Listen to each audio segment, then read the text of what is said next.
चेतनाकल्पम एक जबरदस्त टॉनिक म्हणून वेगवेगळ्या आपल्या शरीरातील आरोग्यासाठी आपल्या वेगवेगळ्या आजारातून बरं होण्यासाठी मदत करतच आणि एक टॉनिक म्हणून पण मदत करतं. आणि नवचेतना कल्पमध्ये बघा ह्या बॉक्सवर लिहिलेलं आहे बघा, बॉर्न अगेन.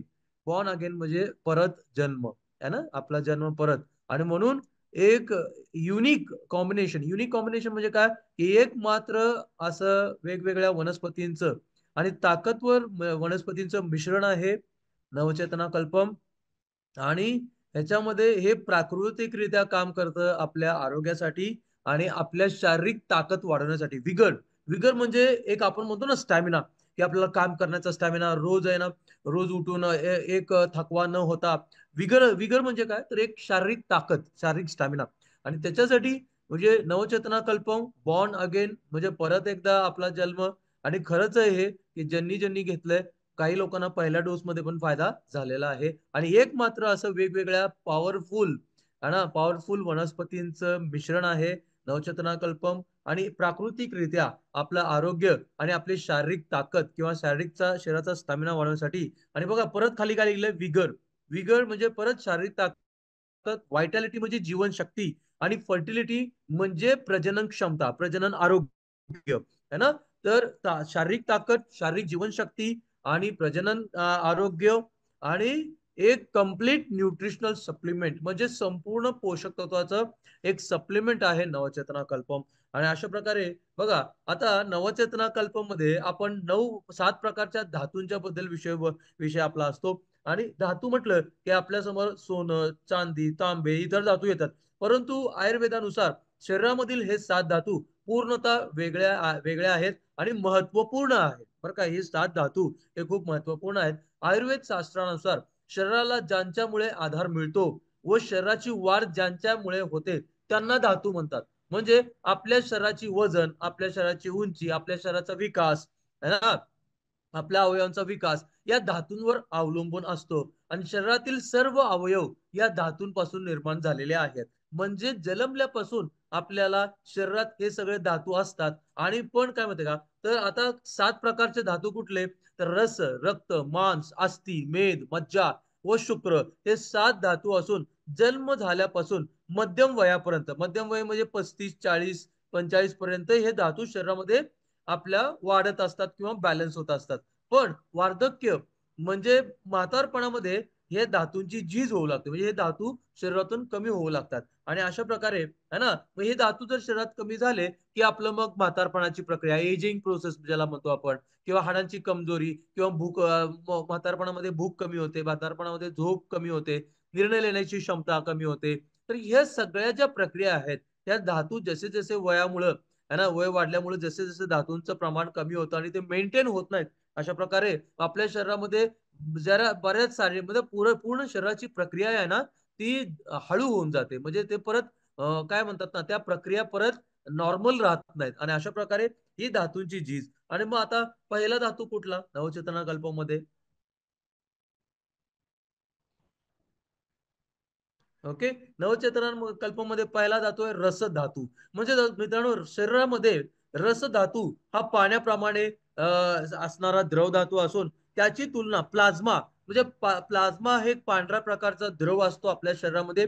आपल्या पेशींमध्ये पण प्लाझ्मा नावाचा द्रव असतो. आणि हाच प्लाझ्मा आहे ना, तर शरीरामधील रसधातू हा पाण्याप्रमाणे असणारा द्रव धातू असून याची तुलना प्लाझ्मा बरोबर करता येते. पाण्यामुळे ज्याप्रमाणे सुकलेले झाड टवटवीत होते त्याप्रमाणे शरीरातील पोषक घटक है ना, शरीराला पोषक घटक पुरवण्याचं कार्य रसधातू करत असतो. आणि रसधातूमुळे सर्व शरीर आणि अवयवांना कार्य करण्यासाठी ऊर्जा मिळते. म्हणजे आपल्या शरीरामध्ये प्लाझ्मा नावाचा रसधातू किती महत्वाचा आहे, तर आपल्या शरीरामध्ये है ना, जे आपल्या सगळ्या पूर्ण शरीरामध्ये जर पोषक तत्वांना, पोषक घटकांना पुरवण्याचं काम कोण करतं, तर रसधातू. आणि एवढंच नाही, तर आपल्या शरीरातील जितके पण अवयव आहे, आपलं शरीर आहे, तर त्याला ऊर्जा पण देतं रसधातू. तर अशा प्रकारे पहिला धातू आहे आपला रसधातू. रक्तधातू. रक्तधातूमुळे शरीराला प्राणवायूचा पुरवठा होतो. म्हणजे काय, आता रक्तधातू म्हणजे रक्त ऐक ना. तर रक्त काय करतं, आपल्या शरीराला ऑक्सिजनचा पुरवठा, प्राणवायूचा पुरवठा करतं आहे की नाही, हिमोग्लोबिनच्या माध्यमातून. अशा प्रकारे तर रक्तधातूमुळे शरीराला प्राणवायूचा पुरवठा होतो आणि हा धातू शरीरातील रसद्रवामधून शरीराला अवयवापर्यंत पोहोचवतो है ना. शरीरातील जे रसद्रव्य आपण बघितलं, रसधातू बघितला, तर रसद्रव्यामधून शरीरातील अवयवापर्यंत पोहोचवतो आणि इतर सर्व धातूंना पोषण देतो रक्तधातू. म्हणजे बाकीचे जे धातू आहेत, रसधातू है ना, मांस धातू, मज्जा धातू, हे रक्त काय करतं, रक्तधातू म्हणजे रक्त या बाकीच्या धातूंना जे पोषक तत्व आहे त्याला त्याला पोषण देण्याचं काम करतं आणि शरीराच्या सर्वांगीण विकासासाठी आणि वाढीसाठी रक्त महत्वाचं आहे. म्हणजे रक्त धातू महत्वाचा आहे. तर हा दुसरा धातू मांस धातू. आता भिंतीवर ज्याप्रमाणे सिमेंटचा गिलाव केल्यामुळे आतील विटा झाकल्या जातात, त्याप्रमाणे मांस धातू आपल्या शरीराला आवरण म्हणजे मांस धातूचे आवरण हाडांच्या सांगड्यांवर होतं. आपल्या शरीरामधील स्नायू म्हणजे मांस धातू होय आणि ह्या स्नायूचं आकुंचन, प्रसरण, वात दोषाचं नियंत्रण करतं. म्हणजे बघा आपल्या जे बघा आता मांस धातूचा फायदा काय, तर एक गोष्ट आपल्या हाडांना पण ते एक काय म्हणतात ना, एक आवरण सारखं काम करतं हाडांना. आणि एवढंच नाही, हेच मांस धातू आपल्या अवयवांना पण झाकून ठेवतात आणि एक अवयवांचं संरक्षण पण करतात. हाडाच्या सापळ्याचं जे आहे ना त्याचं संरक्षण करतात आणि म्हणून पण हे स्नायू म्हणजे मांस धातू है ना, हे आकुंचन आणि प्रसारणाचा जो है ना हे प्रकार आहे तो वात दोषाच्या नियंत्रणामुळे होतो आणि म्हणून मांस धातू आपल्या शरीराला झाकण्याचं काम करतं, एक आवरणाचं काम करतं आणि आपल्या शरीराला एक चांगला है ना एक प्रकारचं म्हणजे वेगळं रूप देतो आपल्याला मांस धातू. आणि मांस धातू पण खूप महत्वाचा आहे. मेद धातू. आता मेद धातू म्हणजे फॅट्स म्हणतात त्याला आपण बरं का.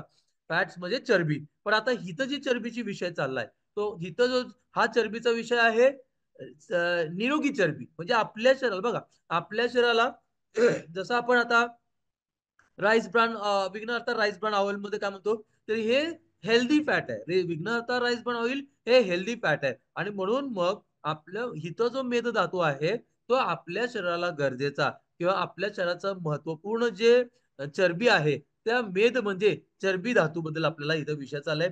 मेद धातू हा शरीरामधील पिवळ्या रंगाचा धातू असून याच्यामुळे शरीराला विशिष्ट आकार मिळतो. हालचाल करत असताना शरीर घटकांचं घर्षण होऊ नये म्हणून मेद धातू शरीरामध्ये वंगणाप्रमाणे काम करत असतो. तर मेद धातू बघा, मेद धातू एक पोषक तत्व पण आहे है ना. मेद धातूमुळं आपल्या आपल्या म्हणजे काय म्हणतात त्याला की मांस धातू पण मेद धातूमुळे मांस धातूमध्ये पण आपल्याला मदत मिळते की बाबा मांस धातू बनण्यासाठी मेद धातूची गरज आहे. अशा प्रकारे हे जे मेद धातू म्हणजे एक प्रकारची निरोगी चरबी है ना, आपल्या शरीराला जी गरजेची चरबी आहे जी म्हणजे अशा प्रकारच्या मेद धातू है ना, जे आपल्या शरीराला विशेष प्रकारचा काय म्हणतात ना आकार पण मिळतो आणि हालचाल करत असताना आपल्या शरीराच्या घटकांचं घर्षण होऊ नये म्हणून मेद धातू शरीरामध्ये वंगणाप्रमाणे पण काम करतो. अशा बऱ्याच गोष्टी. आणि पुढचा धातू आहे अस्थि धातू. अस्थि धातू म्हणजे हाड है ना. तर अस्थि हा शरीरातील एक महत्वाचा धातू आहे. अस्थि धातूमुळे शरीराचा सांगडा तयार होतो. अस्थि धातूमुळे आपण ताठ उभे राहू शकतो. शरीराचा तोल सांभाळू शकतो. अस्थि शरीराच्या अवयवांचं बाह्य धक्क्यापासून संरक्षण करतं आणि तसेच अस्थिमध्ये मज्जा धातू समाविष्ट असते. मज्जा म्हणजे नसांची धातू है ना. तर अशा प्रकारे बघा आता हाड जर नसती तर काय झालं असतं, आपण एक माणसाचा गोळा झाला असतो आणि आपल्याला असं सरकत सरकत जावं लागतं. पण अस्थि म्हणजे हाड असल्यामुळं अस्थि धातू म्हणजे हाड असल्यामुळं आपल्या शरीराला आकार तर मिळतोच पण आपल्या शरीराला एक आकार मिळतो एक आणि सरळ उभं राहण्यासाठी मदत होते. आपल्या शरीराचा बॅलन्स जाऊ नये तर बॅलन्स म्हणजे आहे की नाही आपण म्हणतो त्याला की है ना बॅलन्स म्हणजे तोल पण बॅलन्स करण्यासाठी मदत होते अस्थि धातूची. आणि अस्थि धातू म्हणजे ना अस्थि धातू मध्ये मज्जा धातू पण समाविष्ट आहे. आता पुढची जे धातू आहे मज्जा धातू. तर पाठीच्या मणक्याच्या आत किंवा हाडांच्या या पाठीच्या मणक्याच्या म्हणण्यापेक्षा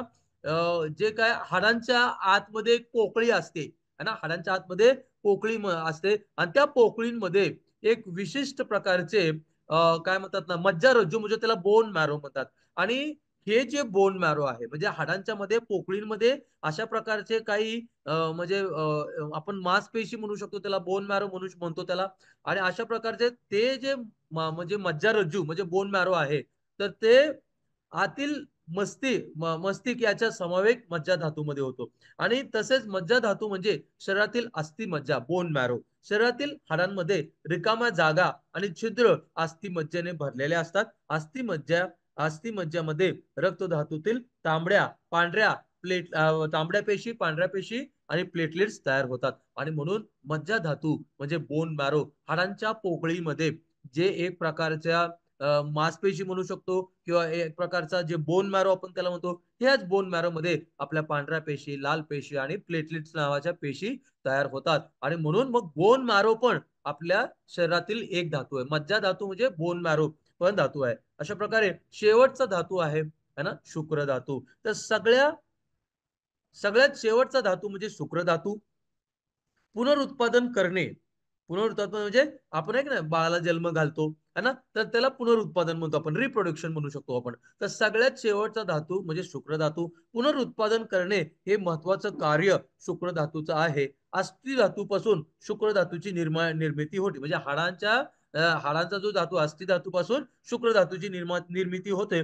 पांढऱ्या रंगामुळे या धातूला शुक्र असं म्हणले जाते. मनामध्ये धैर्य, प्रसन्नता, आनंद उत्पन्न करणे आणि शारीरिक बल उत्तम राखणे हे शुक्र धातूचं कार्य आहे. आणि म्हणून मित्रांनो बघा, वय झालं की काय होतं, आपल्या मनामध्ये धैर्य कमी होतं. वय झालं की काय होतं, प्रसन्नता कमी होते, आनंद कमी होतो, शारीरिक बल कमी होतं वय झाल्यामुळं. मग अशा प्रकारे बघा, म्हणून इथं शुक्र धातू म्हणजे आपण त्याला म्हणूया की टेस्टोस्टेरॉन म्हणजे जो हार्मोन आहे. आता शुक्र धातू हा वेगळा आहे. शुक्र धातूमुळे टेस्टोस्टेरॉन नावाचा जो पुरुषांचा हार्मोन आहे तो तयार होतो. आणि टेस्टोस्टेरॉन जर चांगला असेल तर मनामध्ये धैर्य, टेस्टोस्टेरॉन जर चांगला असेल तर प्रसन्नता, टेस्टोस्टेरॉन जर चांगला असेल तर आनंदी माणूस आणि बल, एक ताकद आहे ना. आता बघा, पैलवान लोक टेस्टोस्टेरॉन घेतात, बाहेरून घेतात, इंजेक्शनच्या माध्यमातून वेगवेगळ्या घेतात है ना.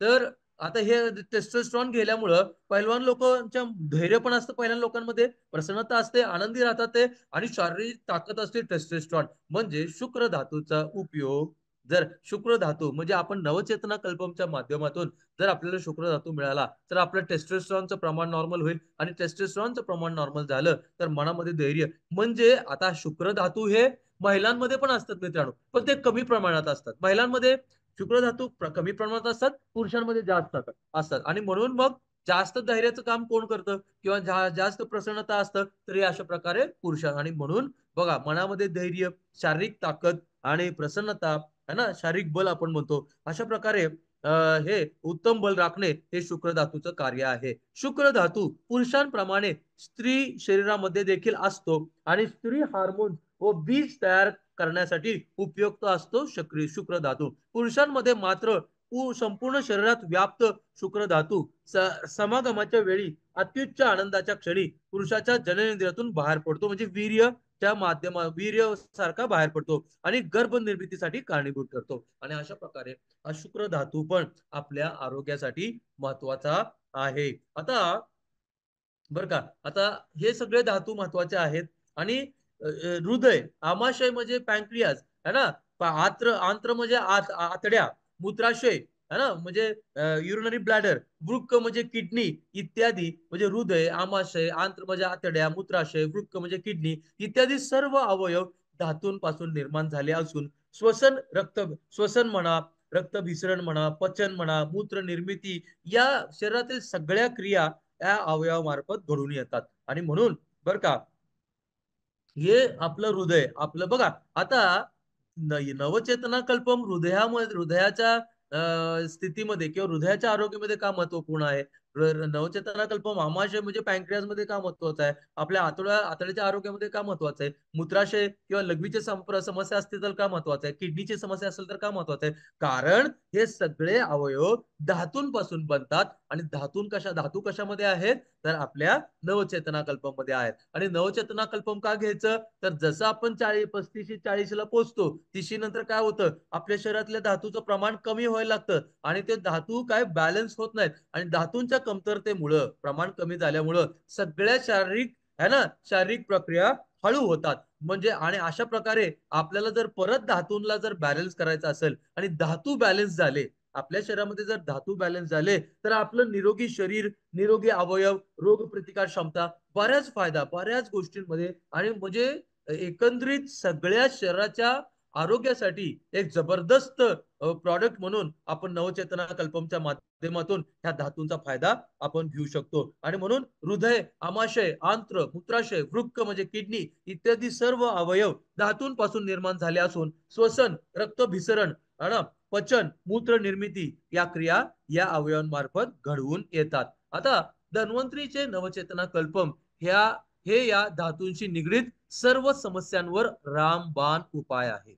बरं का. आणि नवचेतना कल्पम मध्ये असलेले पोषक तत्व विशेषतः हृदयाचे आरोग्य, मज्जातंतूंचं म्हणजे नसांचं आरोग्य, है ना, लिव्हर, किडनी, लैंगिक आरोग्य आणि अशा म्हणजे आता इथं 4-5च आरोग्य सांगितलंय. हृदय आरोग्य, मज्जातंतू, लिव्हर, किडनी तर हे तर 4-5च सांगितलंय. पण आपल्या शरीरामध्ये सगळ्या संपूर्ण शरीराला मदत करतं नवचेतना कल्पम. तुमच्या मेंदूचा विकार असेल म्हणजे ताणतणाव असेल, डिप्रेशन असेल, चिंता म्हणजे अँक्झायटी असेल, त्याच्यानंतर तुमचे मणक्यांचं दुखणं असेल, तुमच्या पाचन संस्था असेल, तुमच्या आतड्यांचं आरोग्य, रक्त वाढवणे, है ना, स्नायूला मजबूत करणं, हाडांना मजबूत करणं, असे शेकडो शेकडो हजारो आरोग्याच्या फायद्यासाठी नवचेतना कल्पम फायदेशीर आहे. आता धन्वंतरीचे नवचेतना कल्पम मधील घटकांचे आरोग्याचे काय लाभ आहेत आपण आता बघूया. पहिला घटक आहे, पहिली वनस्पती आहे नवचेतना कल्पमची एशियन जिनसेंग. आता एशियन जिनसेंग ही शारीरिक आणि मानसिक ऊर्जा वाढवतो आणि तणाव कमी करतं आणि प्रतिकार शक्तीला मजबूत करतं. मित्रांनो, तुम्हाला मला सांगायचंय की आज प्रत्येक माणूस शारीरिक आणि मानसिक ऊर्जासाठी किती प्रयत्न करतो, किती वेगवेगळं खाणं खातो, है ना, शारीरिक आणि मानसिक ऊर्जा वाढवण्यासाठी, तणाव कमी करण्यासाठी, प्रतिकार शक्ती वाढवण्यासाठी. पण हे शब्द आहेत ना, हे आपल्याला साधारण वाटतात. कुठले? शारीरिक आणि मानसिक ऊर्जा म्हणा किंवा तणाव कमी करणे म्हणा किंवा प्रतिकारशक्ती, हे शब्द आपल्याला ऐकून आहे ना साधारण वाटतात. पण ज्या लोकांना शारीरिक आणि मानसिक ऊर्जा वाढते, है ना, तणाव कमी होतो आणि प्रतिकार शक्ती मजबूत होते, त्या लोकांना त्याचा जो आनंद आहे, त्याचं जे एक एक समाधान म्हणतो आपण, त्या लोकांना माहितीये की हे शारीरिक आणि मानसिक ऊर्जा वाढल्यानंतर काय एक समाधान राहतं. तणाव कमी झाल्यानंतर किती समाधानी राहतो माणसं, किती किती आनंदी राहतो. प्रतिकारशक्ती मजबूत झाल्यानंतर किती ताकदवर राहतो किंवा निरोगी राहतो माणूस. हे ना, हे शब्द रोजचे असल्यामुळे आपल्याला त्याचं महत्व नाहीये. पण ह्या शब्दांचा खरोखर ज्यावेळेला रिझल्ट आपल्या शरीरामध्ये होतो, है ना, नवचेतना कल्पमच्या माध्यमातून, त्यावेळेला आपल्याला वाटतं की अरे हे माझं खरं निरोगी आहे. इतके दिवस मला जे वाटत होतं, हे फक्त मला वाटत होतं की मी निरोगी आहे. पण नवचेतना कल्पम घेतल्यानंतर जे तुमची शारीरिक आणि मानसिक ऊर्जा वाढते, जे तणाव कमी होतो, जे प्रतिकार क्षमता वाढल्यामुळं, मजबूत झाल्यामुळं जे निरोगी बनतात, ते जो अनुभव आहे, तो म्हणजे त्याला शब्द नाही. आणि म्हणून एसन जिनसेंग शारीरिक आणि मानसिक ऊर्जा वाढवतात, तणाव कमी करतं, प्रतिकार शक्ती मजबूत आहे. सफेद मुसली है ना, सफेद मुसली लैंगिक आरोग्यासाठी उपयुक्त, शरीराला ताकद आणि ऊर्जा प्रदान करतं, थकवा कमी करतं. म्हणजे मित्रांनो, आता लैंगिक आरोग्य वेगळं आणि लैंगिक क्रिया वेगळं. आपण ज्या ज्या वेळेस लैंगिक आरोग्य म्हणलं की लोकांना वाटतं की इथं लैंगिक क्रियेचा विषय चाललाय. लैंगिक क्रिया हे लैंगिक आरोग्याचा आउटपुट आहे मित्रांनो. म्हणजे बघा, आता विषय मला असं सांगायचं इथं, की एका वाक्यामध्ये आम्हाला असं सांगायचंय, की जसं तुमचं शारीरिक आरोग्य आहे, तसं शारीरिक आरोग्याचं एक हिस्सा आहे, एक भाग आहे लैंगिक आरोग्य. म्हणजे तुमचं शरीर निरोगी आहे, पण तुमचं लैंगिक आरोग्य कमजोर आहे, म्हणजे तुम्ही निरोगी नाही आहात, ह्याचा अर्थ असा होतो. आणि म्हणून लैंगिक आरोग्य निरोगी राहणं, बरं का, लैंगिक आरोग्य पण निरोगी राहणं तेवढंच महत्वाचं आहे, जेवढं तुमचं शारीरिक आरोग्य महत्वाचं आहे. आणि म्हणून आता तुम्ही म्हणाल की मग लैंगिक आरोग्य म्हणून कधी पण आपल्याला लक्षात ठेवायचंय की आपण नवचेतना कल्पमच्या माध्यमातून फायटोग्रा कॅप्सूल किंवा फायटोग्रा ज्यूसच्या माध्यमातून लैंगिक आरोग्याची भाषा बोलतोय, ना की लैंगिक क्रिया. लैंगिक क्रिया आपोआप ऍक्टिव्हेट होते, हे त्याचा आउटपुट आहे. लैंगिक आरोग्य तुमचं नॉर्मल झालं की तुमचं लैंगिक क्रिया आपोआप नॉर्मल होते. आणि म्हणून इथं नवचेतना कल्पम पुरुष असो किंवा महिला असो, त्यांच्या लैंगिक आरोग्यासाठी उपयुक्त आहे.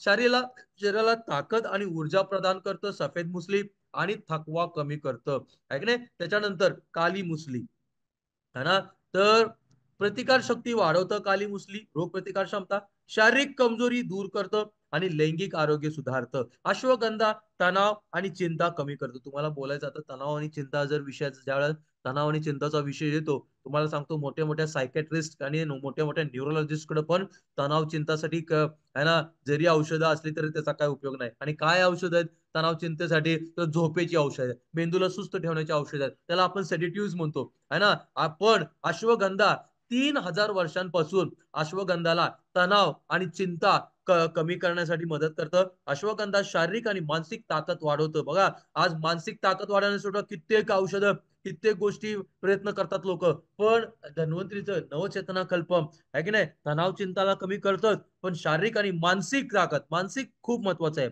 है ना? तर मानसिक ताकद वाढवतं, प्रतिकारशक्ती सुधारतं. है ना? नवचेतना कल्पमध्ये गोक्षरू जी 5वी वनस्पती आहे, गोक्षरू लैंगिक शक्ती वाढवतं, शारीरिक थकवा कमी करतं. आता लैंगिक शक्तीमध्ये आधुनिक विषय येतो, की मित्रांनो आपल्याला ज्यावेळेला आपण लैंगिक शक्तीबद्दल किंवा लैंगिक क्रियाबद्दल किंवा लैंगिक आरोग्याबद्दल बोलतो, त्यावेळेला आपल्याला थोडंसं कसं तरी आपल्याला होतं. पण तुम्हाला मी सांगतो, की ज्या लग्न झालेल्या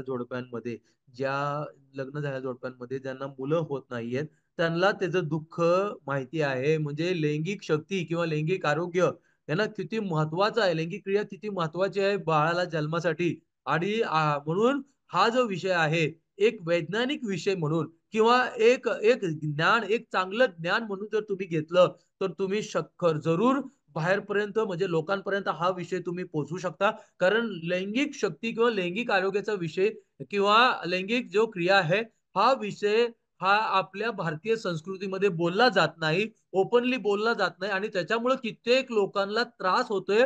त्रास झाल्यानंतर पण ते बोलू शकत नाहीयेत. अशा लोकांना आपण जर एक ज्ञान म्हणून आहे ना, लैंगिक शक्ती किंवा लैंगिक आरोग्याचं ज्ञान म्हणून जर त्यांना सांगितलं, तर 100% ते आपल्याकडे ओपन होऊ शकतील. कित्येक लोकांचा फायदा होऊ शकतो. बरं का?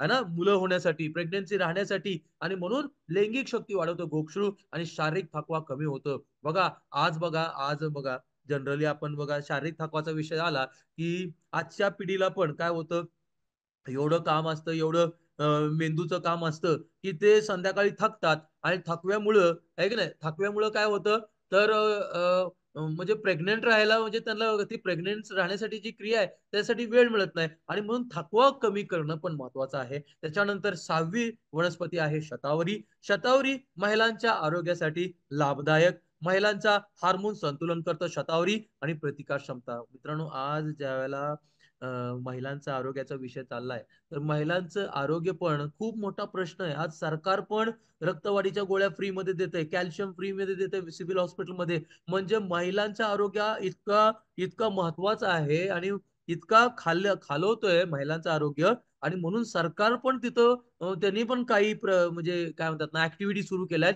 तिथं बरं का, जिथं महिलांचं आरोग्य महत्वाचं आहे, तिथं हार्मोन्स हा विषय पण खूप जटिल आहे. जटिल म्हणजे कॉम्प्लिकेटेड आहे. हार्मोन्सला कसं बॅलन्स करायचं हा सगळ्यात मोठा विषय आहे. आज मोठ्यात मोठे गायनेकॉलॉजिस्टकडे आपण जातो, स्त्रीरोग तज्ञांकडे जातो. त्यांच्याकडे पण हार्मोनसाठी काय आहे? तर जे सिंथेटिक हार्मोन्स म्हणतो, जे जनावरांच्यातून हार्मोन्स घेतलेले असतात, ते त्याच्यात काहीतरी बदल करतात हार्मोन्समध्ये, आहे ना? रक्तातून घेतलेल्या हार्मोन्स, बाहेरून घेतलेल्या हार्मोन्समध्ये बदल करतात आणि ते देतात आणि त्याचा साइड इफेक्ट होतो. पण आपल्या शतावरी आहे.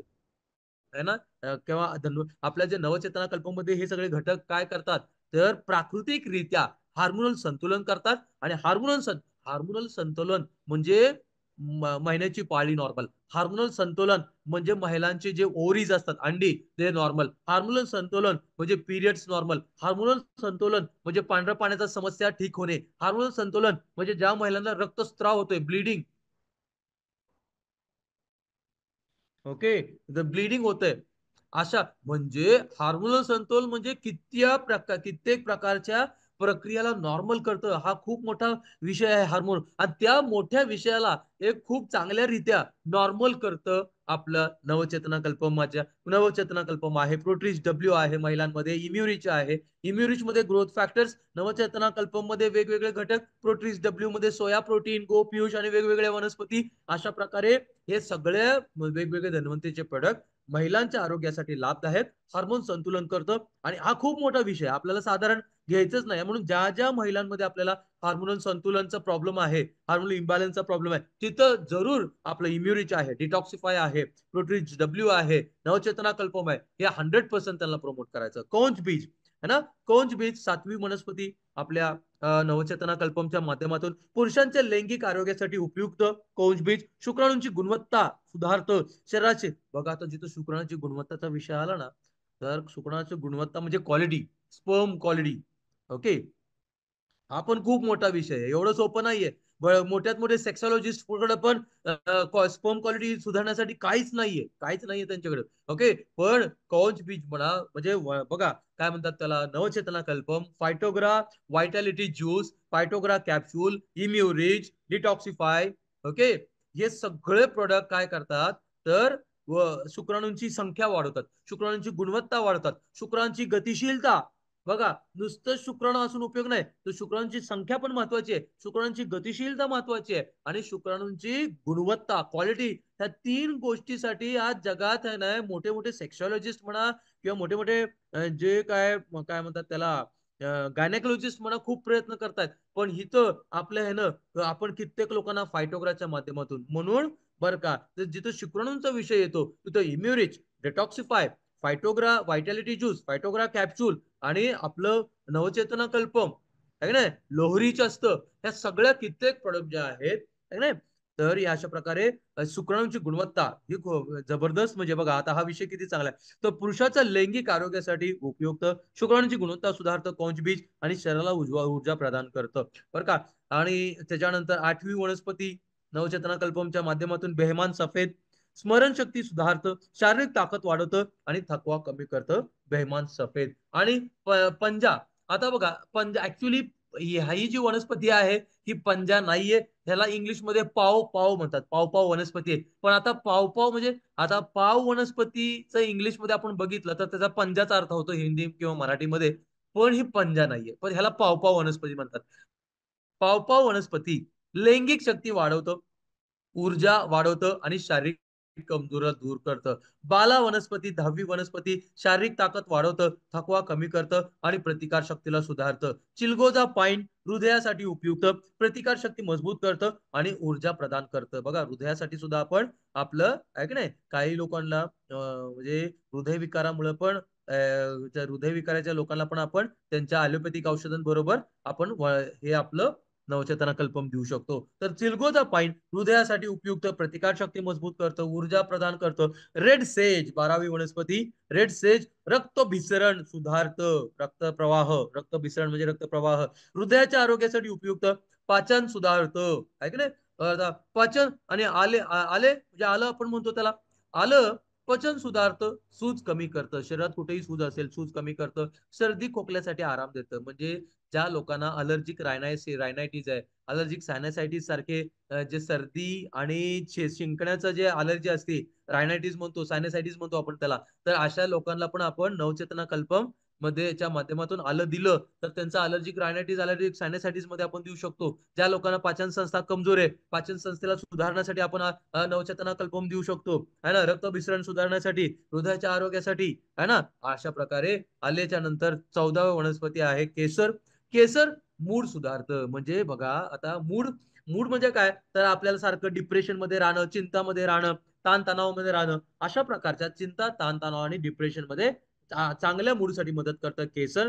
आणि पचन सुधारतं केसर, त्वचेसाठी उपयुक्त आहे केसर. आणि दालचिनी 15वी वनस्पती, दालचिनी रक्तातील साखर नियंत्रित करते, म्हणजे डायबिटीसचे लोक पण है ना आपल्या नवचेतना कल्पमला घेऊ शकतात. आणि रक्तातील साखर नियंत्रित करतं, सूज कमी करतं, दालचिनी प्रतिकार शक्ती वाढवतं. आणि 16वी वनस्पती इलायची, इलायची पाचन सुधारतं, ताजेपणा देतं शरीर आणि शरीरातून विषारी पदार्थ म्हणजे डिटॉक्सिफिकेशनला मदत करतं. इलायची. बकरा काठा, गोट थॉर्न म्हणतात त्याला, बकरा काठा म्हणजे गोट थॉर्न, ही एक वनस्पती आहे, लैंगिक शक्ती वाढवते, शारीरिक ताकद वाढवते, पचन सुधारते. पलाश नावाची वनस्पती पचन सुधारते है ना, त्वचेच्या समस्या कमी करतं, म्हणजे ज्याला त्वचेचा एक्झिमा आहे, सोरायसिस आहे, अशा प्रकारच्या त्वचेच्या समस्यामध्ये पण देऊ शकतो. प्रतिकार शक्ती वाढवतं पलाश है ना. कुटज पोटाच्या समस्यांवर, पोटामध्ये ऍसिडिटी असेल, पोटामध्ये अल्सर असेल, आतड्याची सूज असेल, अल्सरेटिव्ह कोलायटिस म्हणतो आपण, पाईल्स असेल, है ना, तोंडाचा अल्सर म्हणजे तोंड येणं असेल, अशा सगळ्या पचन संस्थेमध्ये किंवा पोटाच्या समस्यांवर आपण देऊ शकतो नवचेतना कल्पमच्या माध्यमातून कुटज. आणि ज्या लोकांना जुलाबाचा प्रॉब्लेम आहे, म्हणजे खाल्लं की जुलाब, खाल्लं की जुलाब, है ना, अशा लोकांना वर्षानुवर्ष जुलाब राहतात असतात, अशा प्रकारच्या वर्षानुवर्षाच्या जुलाबाला बरोबर बरं करतं. है ना, अतिसार म्हणतो आपण त्याला. तर पोटाच्या समस्यांवर उपाय कुटज काम करतं, अतिसार नियंत्रित करतं आणि पाचन सुधारतं कुटज नवचेतना कल्पमच्या माध्यमातून. मास्टिक ट्री, तर 20वी वनस्पती नवचेतना कल्पनच्या माध्यमातून मास्टिक ट्री, दात आणि हिरड्यांसाठी उपयुक्त, पचन सुधारत, हृदयाच्या आरोग्यासाठी, म्हणजे हृदयामध्ये ब्लड प्रेशरचा त्रास असेल, हृदयामध्ये काय म्हणतात ना, हृदयाचे स्नायू कमजोर झाल्यामुळे हृदय कमजोर झाला असेल, त्यांना बीपी वाढत असेल, अशा सगळ्या गोष्टींमध्ये आपण त्यांच्या ॲलोपॅथिक औषधांबरोबर हृदयाच्या आरोग्यासाठी आपण देऊ शकतो. बादाम 21वा घटक, है ना, जो सुप्रीम आपल्या काय म्हणतात त्याला, नवचेतना कल्पमच्या माध्यमातून बादाम मेंदूचं आरोग्य सुधारतं, है ना, हृदय मजबूत करतं आणि त्वचेसाठी उपयोग आहे. आणि नवचेतना कल्पमच्या माध्यमातून 22वा घटक खजूर.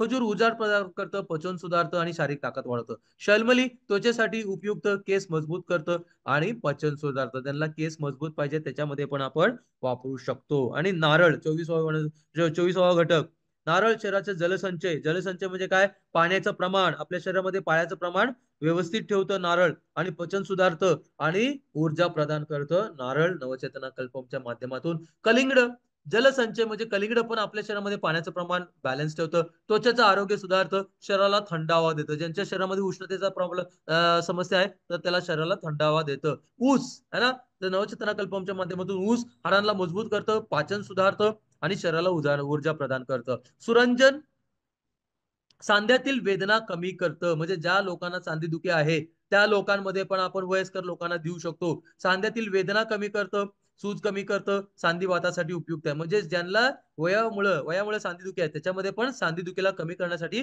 सगळ्यात बेस्ट आहे. कोकिलाक्ष, है ना, वनस्पती 28वी वनस्पती कोकिलाक्ष, है ना, लैंगिक आरोग्यासाठी लाभदायक, पचन सुधारतं, शारीरिक ताकद वाढवतं. खाद्य चांदीचा वर्क, म्हणजे आपण जे मिठाई खातो ना, मिठाईच्या वर जे चांदीचा वर्क असतो, तर तो चांदीचा वर्क पण ह्याच्यामध्ये आहे. खाद्य चांदीचा वर्क शारीरिक ताकद वाढवतो, प्रतिकार शक्ती वाढवतो आणि हृदयाच्या आरोग्यासाठी उपयुक्त आहे. शिलाजीत ऊर्जा वाढवतं, लैंगिक आरोग्य सुधारतं आणि प्रतिकार शक्तीला मजबूत करतं. वांग भस्म शारीरिक कमजोरीला दूर करतं, लैंगिक शक्ती वाढवतं, त्वचेसाठी उपयुक्त आहे. लोह मृत्तिका भस्म रक्तक्षय. रक्तक्षय म्हणजे ज्या लोकांमध्ये रक्त कमी होते, है ना, त्याला म्हणतात आपण काय म्हणतात त्याला, अॅनिमिया, है ना, तर रक्त वाढीसाठी मदत करतं लोह मृत्तिका भस्म. ऊर्जा वाढवतं आणि प्रतिकार क्षमताला सुधारतं. आणि 33वी वनस्पती शाही मोम प्रतिकार शक्ती वाढवते, शारीरिक ताकद वाढवतं आणि त्वचेसाठी उपयोग. गुलकंद पचन सुधारतो, शरीराला थंडावा देतं आणि त्वचेसाठी उपयोग. मध शारीरिक ताकद वाढवतं, प्रतिकार शक्ती वाढवतं आणि हृदयाच्या आरोग्यासाठी उपयुक्त आहे, है ना. आणि विदारीकंड शेवटची वनस्पती 36वी वनस्पती विदारीकंड लैंगिक शक्ती वाढवतं आणि शरीरातील थकवा कमी करतं. तर अशा प्रकारे नवचेतना कल्पम हृदयाच्या आरोग्यामध्ये, नवचेतना कल्पम हृदयाच्या आरोग्यासाठी अनेक फायदा देतो. हृदयाचे ठोके नियमित राहण्यासाठी, बघा हा पण खूप मोठा विषय आहे की तुमचं हृदयाचे ठोके नियमित राहणे.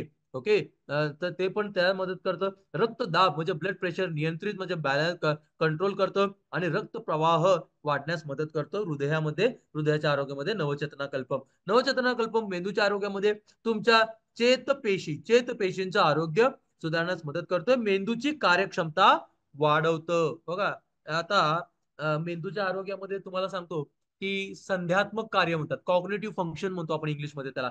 संध्यात्मक कार्य म्हणजे काय माहितीये का, की आपली जी विचार करण्याची क्षमता आहे, निर्णय घेण्याची क्षमता आहे, किंवा लक्षात ठेवण्याची क्षमता आहे, किंवा भाषाचा वापर करण्याची क्षमता आहे, ह्या सगळ्या क्षमतांना संध्यात्मक क्षमता म्हणतो. जसं जसं वय वाढतंय आपली स्मरणशक्ती कमी होतीये, निर्णय घेण्याची क्षमता कमी होतीये, लक्षात ठेवण्याची है ना क्षमता, अशा ह्या सगळ्या ह्या मेंदूच्या क्षमता म्हणजे संध्यात्मक कार्य किंवा कॉग्निटिव्ह फंक्शन, अशा प्रकारच्या मेंदूच्या संध्यात्मक कार्यासाठी पण मदत करतं आणि मेंदूची कार्यक्षमता वाढवण्यासाठी मेंदूच्या आरोग्यामध्ये नवचेतना कल्पम सगळ्यात बेस्ट आहे. मित्रांनो, लिव्हरच्या आरोग्यामध्ये लिव्हरच्या आरोग्यासाठी नवचेतना नवचेतना कल्प मधील घटक अनेक फायदे देतात.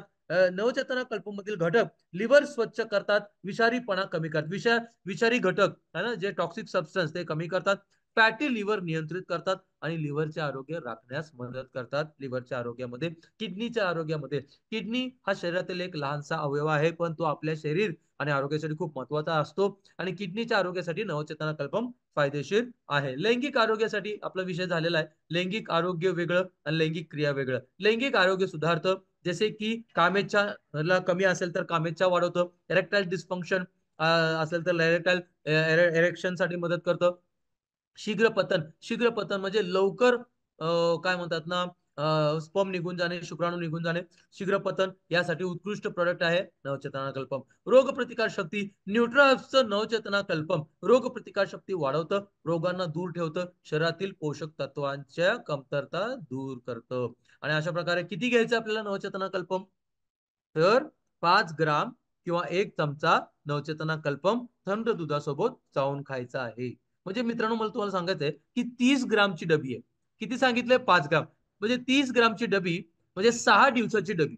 6 दिवसाची डबी, 24 दिवस. हे जे 4 डबे आपल्याला मिळतात नवचेतना कल्पमच्या माध्यमातून, तर ह्या 24 दिवसाच्या डब्या आहेत. म्हणजे आपल्याला पूर्ण महिन्यासाठी 1.5 डबा, म्हणजे 30-30 ग्रामच्या 6 डब्या आपल्याला लागतील महिनाभरामध्ये. आणि असं जर तुम्ही नवचेतना कल्पम जर 1 वर्षभर खाल्लं, 1 वर्ष, 1.5 वर्ष, तसं त्याला काय म्हणजे काय म्हणतात ना, हे का म्हणजे हे औषध नाहीये, हे टॉनिक आहे, हे पोषक तत्व आहे. आणि ह्याला आपण आयुष्यभर जरी घेतलं तर हे जबरदस्त तरीकेने आपल्या शरीराला मदत करतं. पण कमीत कमी 1 वर्ष, 1.5 वर्ष जर घेतलं तर आपल्या वयामुळं, आपल्या ताणतणावामुळं, आपल्या पळापळीचं जे आयुष्य आहे त्याच्यामुळं जे आपल्या शरीरामध्ये कमजोरी येते, आपल्या शरीराच्या प्रक्रिया सगळ्या धीम्या होतात, हळू होतात, त्या सगळ्या प्रक्रियेला परत नॉर्मल करण्यासाठी आहे ना, आपलं मेंदूचं आरोग्य, आपल्या नसांचं आरोग्य, आपलं स्नायूंचं आरोग्य, आपलं हाडांचं आरोग्य, है ना, आपले पाचन संस्था, किडनीचं आरोग्य, लिव्हरचं आरोग्य, है ना, सगळ्या शरीराच्या पूर्ण आरोग्यासाठी Navchetana Kalpam best of the best product. Thank you very much.